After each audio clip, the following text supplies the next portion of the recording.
세상에 내 아버지만큼 지혜롭고 친절한 분은 없다고 생각했습니다.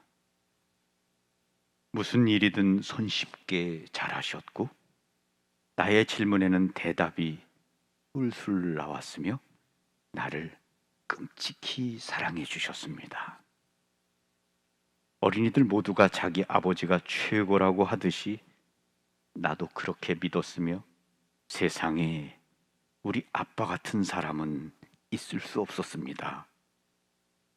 아빠가 17살 되던 해의 일이었다고 합니다.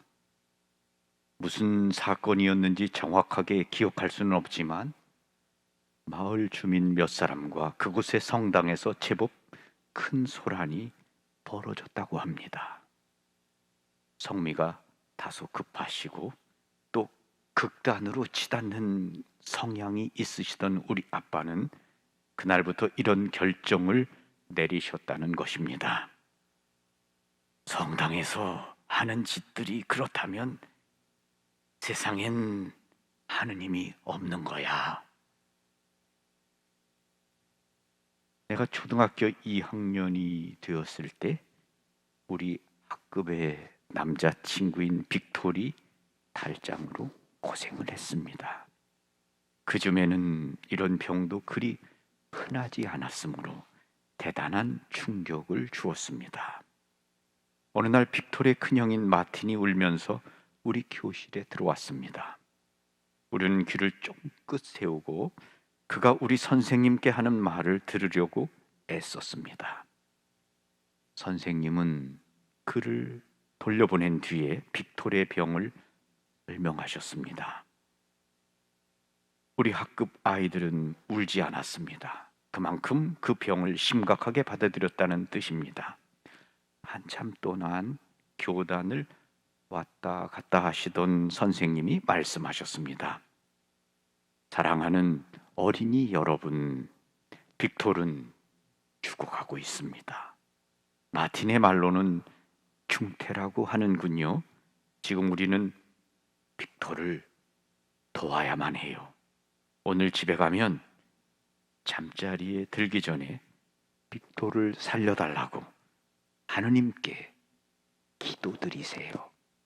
그러면 인자하신 하느님은 그를 살려주실지 몰라요. 진실한 기도는 꼭 들어주실 거예요.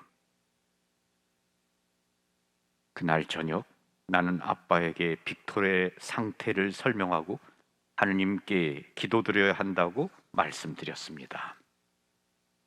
전 빅토리 죽는 게 싫어요 하는 말로 나와 그가 아주 친함을 아빠에게 과시했습니다. 아빠의 대답은 조용했지만 확고했습니다. 너는 기도할 수 없어. 세상엔 하느님이 없다고 내가 수없이 말했잖니? 내 딸은 쓸데없이 무릎 꿇고 기도하지 않아. 나는 그날 밤에 침대 옆에 무릎을 꿇지 않았습니다.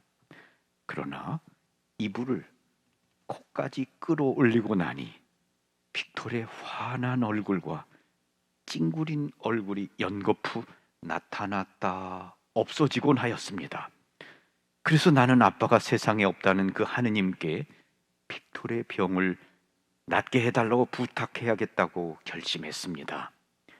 하느님이 꼭 계신다기보다는 혹시나 하는 마음이 거세게 일어났기 때문이었습니다.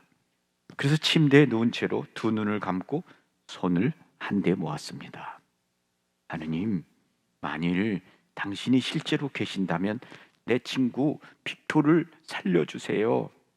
처음에는 제법 격식에 맞추어 기도했지만 나중에는 빅토를 살려주세요 라는 말만 수없이 되풀이했던 것으로 나는 지금 기억합니다.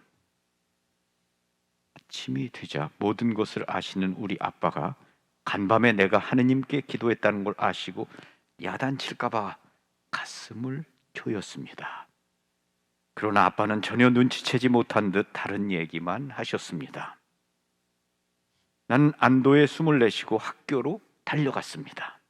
학교로 가는 길에서도 나는 하느님, 만일 당신이 계신다면 빅토를 살려주세요 하고 기도했습니다. 하느님은 내 기도를 들어주셨습니다. 빅토는 살아났습니다. 이것은 아빠가 말씀하신 것과 내 기도가 응답받은 사실이 서로 상충되는, 나에게는 괴로운 투쟁의 시발점이 되었습니다. 낮에는 친구들에게 하느님이 어디 있어? 라고 떠들고, 밤에 어둠이 짙게 깔리고 등불이 밝혀지면 하느님 죄송해요, 혹시 계시다면 하곤 내 자신을 변명하기도 했습니다. 하느님, 당신이 내 친구 빅토를 낫게 하셨다고 믿는데 아빠에게 이 사실을 말씀드릴 수는 없어요. 아빠는 시카고의 성인 노동조합의 활동적인 노동운동가이셨는데 나 역시 학교를 졸업하자 아빠의 전철을 밟게 되었습니다. 난 가축 수용장에서 일거리를 얻었고 그곳의 노동조합 결성을 주도하게 되었습니다. 난 오랫동안 빅토르의 사건을 까맣게 잊고 지냈고 또 하느님도 전혀 생각하지 않고 살아왔습니다. 물론 교회 문턱에 간 일조차 없었습니다. 어느 토요일 오후였습니다. 일을 마치고 퇴근길에 가축 수영장을 빠져나오다가 내 친구 에밀리에게 말을 건넸습니다. 지금 곧장 집으로 갈 거니? 아니면 쇼핑 갈 거니? 둘 다 아니야. 난 지금 고해성사를 봐야 돼. 난 무슨 말인지 몰라서 그게 뭔데? 하고 물었습니다. 에밀리는 고해성사에 대해 설명했습니다. 무슨 죄라도 다 말해? 네가 고백하는 게 어떤 내용인데? 나는 연거푸 물었습니다. 그건 내가 잘못한 것이지 뭐. 작업 도중에 돼지다리를 한 게 슬쩍 했다든지, 하느님의 이름을 함부로 부르고 저주한다든지, 다른 사람들과 다투고 싸운다든지, 뭐 그런 잘못들이야. 이런 얘기를 나누며 걷다 보니 우리는 어느덧 리마의 성녀 로사 성당 안으로 들어서고 있었습니다. 조그만 건물이지만 아주 포근하다는 생각이 들었습니다. 나로서는 성당을 처음으로 찾은 것입니다. 난 호기심을 가지고 성당 건물 이곳저곳을 둘러보고 에밀리가 들어간 성당 안에 들어섰습니다. 스테인글라스를 통해 비치는 햇살이 한없이 평화스러워 보였고 신자 몇 사람이 경건하게 기도하는 모습이 지극히 아름답게 느껴졌습니다. 나는 에밀리를 기다리기 위해 성당 뒤편에 앉았습니다. 그리고 다른 사람들처럼 두 눈을 감았는데 그때 에밀리아가 말한 죄들이 모두 생각나서 나 역시 그런 죄를 지었으니 고해성사라는 것을 해야겠다고 단정했습니다. 다른 사람들이 행동하는 것을 지켜보다가 나는 고해소에 들어갔습니다. 무릎을 꿇지 않을 수 없는 좁은 공간에 우두커니 서 있으니 굵직한 남자 목소리가 들려왔습니다. 죄를 고백하시오. 나는 다짜고짜 에밀리가 말한 죄들을 말하기 시작했습니다. 작업 도중에 돼지다리 한 조각을 먹었습니다. 또 욕을 했고 동료들과 곧잘 싸움질을 합니다. 다른 죄는 없습니까? 그게 전부예요. 그런데 에밀리가 죄를 고백한 후에 할 일은 말하지 않았음을 깨닫고 가만히 있었습니다. 그러면 보석으로 성모성 3번을 바치시오 하는 소리가 들렸습니다. 그게 뭔데요? 하며 나는 다급하게 물었습니다. 그게 뭐라니요? 하는 말을 듣고 나는 재차 물었습니다. 제가 해야 하는 성모성이 무엇인데요? 성모성을 모르세요? 예, 저는 가톨릭 신자가 아니에요. 나는 내 신분을 밝혔습니다. 한동안 침묵이 흘렀습니다. 잠시 후, 그러면 성모성을 가르쳐 드릴 테니 따라하세요 하는 소리와 함께 그분이 기도하기 시작했습니다. 나는 더듬더듬 한마디씩 따라했습니다. 은총이 가득하신 마리아여. 똑같은 기도문을 3번 되풀이한 뒤 그분은 내게 이런 말씀을 덧붙이셨습니다. 아가씨, 하느님께서는 아주 특별한 방법으로 아가씨를 찾으셨군요. 언제 어디서든지 그분을 만날 수 있으니 그분께 호소할 마음이 생길 때마다 그분을 부르고 간절히 기도하세요. 그 후로 성모성은 나의 동행이 되었습니다. 아침에 일어났을 때나 작업 도중에 그리고 졸음이 올 때에도 이 기도를 바쳤습니다. 그 후 나는 가톨릭 신자가 되었습니다. 마리아는 당신 자녀를 돌보시는 사랑스러운 어머니로 내 마음에 자리 잡았습니다. 그리고 그 어머니는 당신 아드님을 선물로 내게 주셨습니다.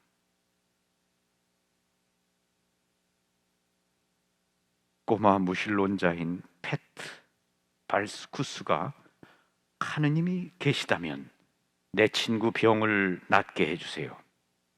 그리고 오랜 시간이 지난 다음 친구 따라간 성당에서 고해소에 들어가 고백을 했을 때 보석으로 성모성 3번 바치세요 하는 소리를 듣고 그게 뭔데요? 하고 물으며 자신은 가톨릭 신자가 아니라는 고백을 하고 사제를 따라 성모성 3번을 바쳤고 그 후 성모성을 바치며 세례를 받게 되었다는 이 이야기는 미소가 자연스럽게 지어지도록 만듭니다.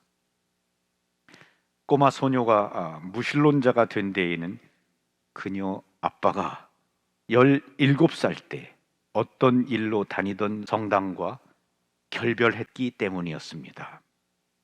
마을 주민 몇 사람과 그곳의 성당에서 제법 큰 소란이 벌어졌고 꼬마의 아빠가 성당에서 하는 짓들이 그렇다면 세상엔 하느님이 없는 거야 라며 더 이상 하느님을 믿지 않게 된 것이지요. 안타까운 일이지요. 어떤 일이었을까요? 이 글에는 그 이야기가 어떤 것인지 나와 있지 않습니다. 아마도 단체 활동 중에 생겨난 일이거나 모임 가운데 있었던 일 아닐까요?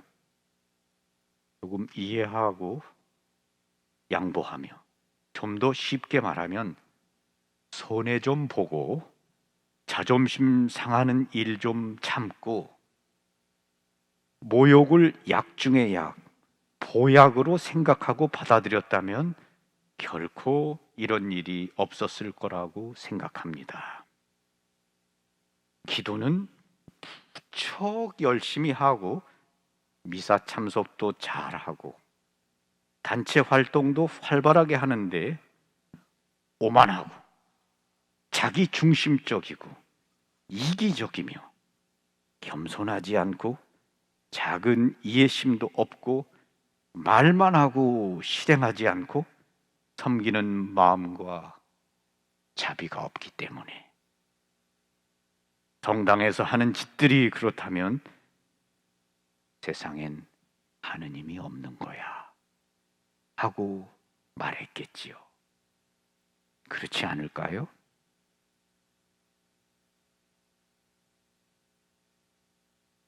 평화를 빕니다.